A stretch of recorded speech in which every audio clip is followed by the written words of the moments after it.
Morning, তোমরা সবাই কেমন আছো? আশা করি সবাই ভালো আছো, সুস্থ আছো। আমরাও খুব ভালো আছি। কদিন ধরে কি হচ্ছে, মিঠিকে স্কুলে দিতে যাচ্ছি আর বৃষ্টি। তখনই যত রাজ্যের বৃষ্টিটা নেমে আসছে, কি বলবো। আমি যখন বাড়ি ফিরে আসছিলাম তখন এই গাছের দিকে চোখটা গেল, আর এত সুন্দর চারিদিকে ফুল হয়ে আছে, আর একটুখানি তাই ক্যাপচার করে নিলাম। তা যাই হোক, মিঠিকে দিয়ে আসার সময় সববার মুখে মুখে একই কথা, প্রতিটা লোকের মুখে এক কথা। তাই সত্যিই মনটা খুব খারাপ। সবার মুখে জুনিয়র ডাক্তারদের কথা। কি বলবো, কিছুই তো করতে পারছি না। এই বাচ্চা বাচ্চা ছেলে মেয়েগুলো কতই না স্ট্রাগল করছে।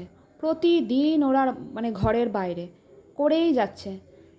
আজ 1 মাস 3 দিন হতে চললো, কোনো তো বিচার পাওয়া গেল না। সত্যিই তো, ওরা তো ন্যায়ই চাইছে, ওরা তো আর কিছু চাইছে না। দাবি কটা পূরণ করে দিলেই তো হয়। জানি না কি চাইছে। যাই হোক, ভালোই হবে যা হবে। তা বাড়ি এসে আমি একটু চা বসিয়ে দিলাম। শুভ্রজিতের চাটা আমি করেই রাখবো। ও উঠলে না, তখন আমি রান্না করি, রান্না করতে করতে বলে চাটা করো। সেজন্য আজকে চা করেই রাখবো ভেবেছি। আর আজ একটু, যে ভাইটা মাছ দিয়ে যায়, ও একটু শঙ্কর মাছ দিয়ে গেছে। তা এতগুলো আর করব না, কিছুটা করব। করে তাড়াতাড়ি করছি, কেননা মিঠির আবার জন্য আজকে ড্রেস কিনতে যাব।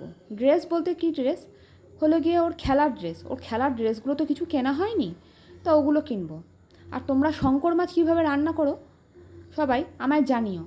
আমরা মাংসর মতন করেই করি, যেমন করে মাংস করে তেমনভাবেই একদম করি। তাই তাড়াতাড়ি রান্না করছি। কারণটা কি বলো তো, মিঠিকে আর নিয়ে যাব না। মিঠিকে নিয়ে গেলেই না, ও ঠিক কিছু না কিছু বায়না করে বসে, এই কিনবো সেই কিনবো। তার থেকে তুই থাক, আমরাই চলে যাই। ও স্কুলে গেছে, ওই যে মধ্যখানটা ফাঁকা পেয়েছি, তা শুভ্রজিৎকে বললাম, ও তুমি তাড়াতাড়ি করে ওঠো, উঠে আমি তার মধ্যে রান্নাবান্না করে নিই। রান্না করে গিয়ে দৌড়ে গিয়ে নিয়ে চলে আসি। ও চলে এলেই ওকে নিয়ে যেতে হবে, আবার নতুন করে জামা কাপড় পরাবে, রেডি করো, আবার সঙ্গে করে নিয়ে চলো। আর নিয়ে গেলে কি বলবো, ওই দোকান থেকে বেরিয়ে কোনো না কোনো দোকানের মধ্যে ঢুকিয়েই দেবে ঠিক ওর বাবাকে, ভুলিয়ে ভালিয়ে। সেজন্য ওকে আর নিয়ে যাব না। মনে হয় বাচ্চা কাচ্চারা এরকমই হয়। আমার মাকে যখন জিজ্ঞাসা করি, মা মেয়ে তো বড় হয়ে গেল, তবু এরকম করছে কেন? মা বলে ক্লাস 5। তা করবে না তো কি, তোরাও করেছিস। তোমরা জানিও তোমাদের ঘরের বাচ্চা কাচ্চারা কি বাজারে বেরালে বা কোথাও বেরালে বায়না করে কি না। তা যাই হোক, মাছের ঝোলটা আমার হয়ে গেছে। আর যেমন করে মাংস করে, আলুটা ভেজে পেঁয়াজ রসুন আদা টমেটো দিয়ে তেমন করে মশলাটা কষিয়ে নিয়েছিলাম। শেষে মাছগুলো দিয়ে নিয়েছি। আর যখন টকবক করে ফুটে উঠলো, তখন আবার গরম মশলাটা দিয়ে নিলাম।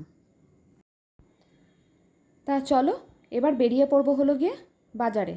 আর তোমাদেরকে একটা জিনিস দেখাই, এটা হলো মেথি। তোমরা আবার টিপস ভেবো না, আমি কিন্তু তোমাদের টিপস দিচ্ছি না, এটা আমার উপকার লেগেছে তাই। মেথিটা ভিজিয়ে রেখেছিলাম, আর যেই চা পাতাটা কিনেছিলাম সেদিন, সেই চা পাতাটা 1 চামচ মতো দিয়ে নেবো। দিয়ে এটাকে ফুটিয়ে ঠান্ডা করে এর মধ্যে শ্যাম্পু দিয়ে তারপরে ছেঁকে নিয়ে, শ্যাম্পুটা পরে দেবো, আগে জলটা ছেঁকে নিয়ে তারপরে মাথায় শ্যাম্পু দেবো। এতে আমার দেখছি বেশ উপকারী হয়েছে, তাই তোমাদেরকেও একটু জানালাম। এই দেখো, সেই পোর্সের দোকানে চলে এসেছি। ওর জামা কাপড়গুলো একদিন মিঠিকে পরিয়ে তোমাদের দেখাবো। তা যাই হোক, এই দোকানটা তোমরা আগেও দেখেছো। তাহলে আজকের জন্য ভিডিওটা এখানেই শেষ করলাম। তোমাদের যদি ভালো লেগে থাকে তাহলে একটা like comment share and subscribe করতে একদমই ভুলো না। আর ভালো লাগলে একটা কমেন্ট করে দিও। আর যারা এখনও সাবস্ক্রাইব করোনি তারা প্লিজ একটা সাবস্ক্রাইব করে দিও।